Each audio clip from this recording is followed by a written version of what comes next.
Have you ever looked at a $10 bill and wondered why Alexander Hamilton is on it? I mean, he was never president, but I will tell you a secret. He did something much more powerful. He built the financial engine of the modern world. Welcome back to the channel. Today, I am diving deep into the history of the United States financial system. We're going from the dusty streets of 1790s Philadelphia directly to the multi-trillion-dollar digital repo markets of today. Grab your coffee. This is a story about debt, power, and brilliant financial engineering. Imagine the year 1789. The United States just won its independence, but the country is broke. The national debt is a massive $77 million. That was about 40% of the GDP back then. The paper money, called continentals, is totally worthless. People literally said, not worth a continental. The states are fighting. The federal government has no money. It is a complete disaster. Enter Alexander Hamilton. He's 34 years old. He's the first Secretary of the Treasury. Congress asks him for a plan. On January 9th, 1790, he delivers his masterpiece. It is the first report on the public credit. It is a 40,000-word document. That changes history. Hamilton looks at the massive debt. He does not see a crisis. He sees a massive opportunity. He wants to turn this dead debt into active capital. Other politicians want to default on the debt. That is called repudiation. Or they want to pay only the original holders, like the poor war veterans. James Madison supports this idea of discrimination. Why? Because speculators bought the IOUs from desperate veterans for pennies on the dollar. Madison thinks paying the speculators full price is totally unfair. But Hamilton says no. He insists on redemption. The government must pay the current holders the full face value. He knows this rewards wealthy speculators. But he argues it is a necessary evil. A contract is a contract. If the new government breaks its promises, nobody will ever lend it money again. Hamilton wants to build public trust. He knows that strong credit is the ultimate weapon of a nation. He also wants assumption. He wants the federal government to take over all the debts of the individual states. This is a genius political move. If the federal government holds the debt, wealthy creditors will want the federal government to survive. It ties the elite to the success of the new nation. It concentrates power in the federal government. But the southern states hate this plan. Virginia and Maryland have already paid off most of their war debts. They do not want to pay taxes to bail out northern states like Massachusetts. The debate paralyzes Congress. It looks like the young nation might fall apart.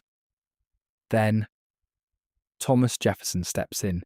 He invites Hamilton and Madison to a private dinner at his home on Maiden Lane in New York. It is June 1790. Over food and wine, they strike one of the most famous deals in history. It is the Compromise of 1790. Madison agrees to let the Assumption Bill pass. In exchange, Hamilton agrees to move the nation's permanent capital to the south, on the banks of the Potomac River. Yes, Washington, D.C. exists there today because of a deal over government bonds. Hamilton structures the new debt brilliantly. He issues new securities. There are the sixes paying 6% immediately. There are deferred bonds paying interest after 10 years. And there are threes paying 3%. The plan works perfectly. Worthless certificates suddenly transform into $60 million of funded government securities. Foreign investment pours in from places like Holland. The US credit rating skyrockets. Hamilton famously writes that a national debt, if not excessive, will be a national blessing. But Hamilton does not stop there. In 1791, He pushes Congress to create the first bank of the United States. It is a quasi-public institution. The government owns 20%. Private investors own 80%.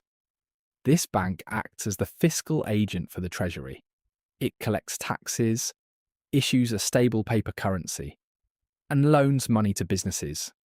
It is the absolute centerpiece of the new economy. Then, the ultimate test arrives. In 1792, the first Wall Street crash hits. A speculator named William Dewar defaults on massive loans. Panic spreads. Prices of US securities plummet. What does Hamilton do? He invents central bank crisis management. Decades before the British economist Walter Bagehot writes his famous rules for central banking, Hamilton acts. He uses Treasury funds to buy securities on the open market. He authorises loans to troubled merchants at a penalty interest rate of 7%. But he demands good collateral, specifically US bonds. He pumps liquidity into the market. The panic stops. Hamilton proves that a strong central authority can manage financial shocks. He is a financial superhero. He also sets up the Sinking Fund Commission to manage debt repayment independently. Unfortunately, Hamilton's political enemies eventually kill the first bank in 1811. A second bank dies in 1836 under President Andrew Jackson. For decades, the US has suffered through a chaotic system of state banks. Bank panics happen constantly. The system lacks stability. But Hamilton's financial DNA survives. During the Civil War, Treasury Secretary Salmon P. Chase pushes the National Bank Acts of 1863 and 1864. This forces banks to back their paper notes with US Treasury bonds. It links the currency directly to government debt again. It is a very Hamiltonian move. Let us pause and look at the banking structure itself. The National Bank Acts did not just fix the currency, they created the dual banking system that we still use today. We have state-chartered banks operating alongside federally chartered national banks. The Office of the Comptroller of the Currency, or OCC, was created to supervise these national banks. The OCC makes sure that federal rules preempt state laws when it comes to national bank powers. This dual system creates a balance. States act as laboratories for innovation, while the federal government ensures uniform national standards. It is a perfect reflection of American federalism.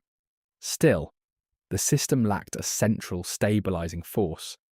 In 1907, a massive banking panic almost destroys Wall Street. J.P. Morgan has to personally bail out the system. This finally forces politicians to act. In 1913, Congress passes the Federal Reserve Act. The Fed is born. The Federal Reserve operates differently than Hamilton's bank. But the core philosophy is identical. The Fed is independent within the government. It manages the money supply. It acts as the Treasury's bank. It handles government debt auctions. Hamilton's dream of being a resilient, centralised financial manager is fully realised. How does the Fed manage this today? Historically, they used the discount rate and open market operations to hit a target federal funds rate. But the modern framework is totally different. Today, the Fed uses tools like interest on excess reserves, or IOER. They pay banks to keep money at the Fed. This acts as a floor for interest rates. They also use the reverse repo facility to interact with money market funds. The traditional federal funds market is actually very small now. The real action happens in the repo and foreign exchange swap markets. Large US banks do reserve draining intermediation. They pull their excess reserves out of the Fed to lend dollars into the repo market when liquidity is tight. Now, let us look at the broader picture today. The US Treasury bond is the ultimate safe asset globally. It is the foundation of the entire international financial system. And the modern market has evolved in ways that would blow Hamilton's mind. Enter the repo market. Repo stands for repurchase agreement. It is a massive, multi-trillion-dollar market. Global banks, hedge funds, and dealers use Treasury bonds as collateral for short-term cash loans. In this shadow banking system, Treasuries are basically used as money. Hedge funds use Treasuries to get massive leverage. Sometimes they face zero haircuts. They borrow $50 for every $1 of capital. The velocity of this collateral drives global liquidity. The modern Federal Reserve has a dual personality. It is the banker's bank and it is the Treasury's bank. Through open market operations, the Fed controls interest rates, but the system is fragile. Look at September 2019. The market experienced a massive cash crunch. Corporate tax payments were due. The Treasury general account sucked cash out of the system. At the same time, the Fed had been shrinking its balance sheet. Bank reserves were too low. Suddenly, the overnight repo interest rate spiked to 10%. The market panicked. Foreign banks and US dealers did not have enough reserves. The Fed had to step in immediately. They pumped billions of dollars of liquidity into the system. They set up a standing repo facility. They acted exactly as the lender of last resort. Hamilton did the exact same thing in 1792. The parallels are absolutely stunning. Then came the COVID-19 shock in March 2020. Investors panicked. They dumped treasuries to get pure cash. It was a massive dash for cash.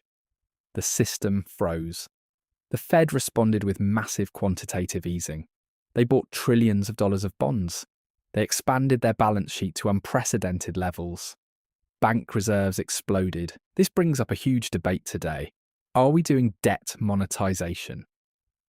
Monetization means the central bank permanently prints money just to fund government deficits. Modern monetary theory, or MMT, suggests deficits do not matter much if you print your own currency. They argue the government can just print money to pay for anything. But mainstream economists warn this is a dangerous illusion. If we push it too far, we risk terrible consequences. True debt monetization removes central bank independence. If we follow MMT, we reverse the roles of the Fed and the Treasury. If we push it too far, we risk unanchoring inflation expectations. We risk hyperinflation. We risk losing the US dollar's status. As the global reserve currency, foreign investors will stop buying our debt. Hamilton called the debt a national blessing. But he added a crucial condition. He said it is a blessing, only if it is not excessive. He believed every debt must have a dedicated mechanism for repayment. He established sinking funds for this exact purpose. Today, the US national debt is massive. It grows every single day. Are we ignoring Hamilton's warning? Have we stretched his brilliant architecture too far? Can the Federal Reserve continue to absorb these massive shocks? The system Hamilton built is powerful. It transformed a bankrupt group of colonies into a global economic superpower. The US Treasury market remains the deepest and the most liquid market on the planet. But it requires responsible management. We cannot simply rely on endless central bank bailouts. We need to understand our financial history to navigate our uncertain future. I want to know what you think. Is our modern national debt still a blessing, or has it become a curse? Are central banks playing with fire in the repo markets? Drop your thoughts in the comments below. Let us debate. If you enjoyed this deep dive into American financial history, hit that like button. Share this video with a friend who loves economics. Subscribe to the channel for more analytical content. I will see you in the next video.